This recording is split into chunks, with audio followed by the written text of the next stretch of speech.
My name is Nathan Patiglio, and I worked with Jack McGrath to help show you how you are interacting with calculus in your day-to-day life. Even though it may not seem like it, calculus surrounds us in every aspect of our lives. From transportation to construction, dozens of professions rely on calculus in order to make the world work.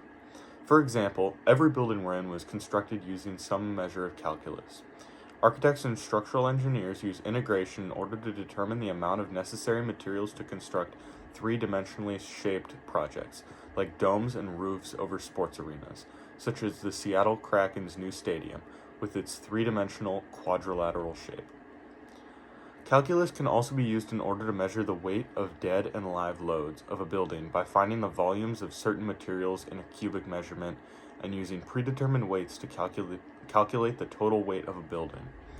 By finding these dead and live loads in a building, structural engineers are able to determine how strong a building should be in order to safely support it.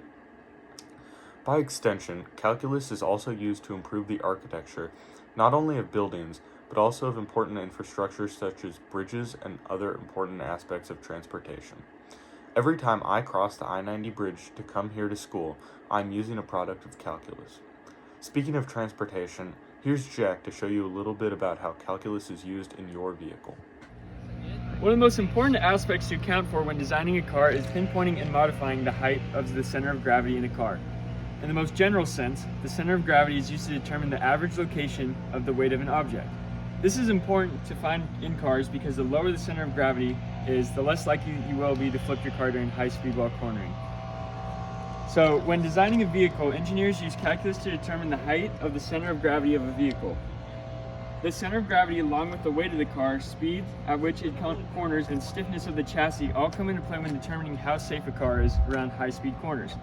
The low center of gravity is the more stable of the car or truck has. This explains why SUVs and other large vehicles have more rollover issues than cars, because they are higher off the road, so their center of gravity is higher. Another important fact that automakers consider when designing cars is the rotational inertia of the wheels, otherwise known as the moment of inertia.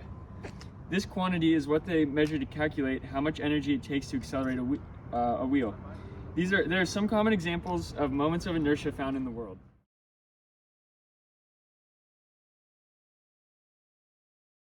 In conclusion, calculus is truly all around us, affecting everything we do. If you look hard enough, you'll definitely be able to find it in your own life. Thank you.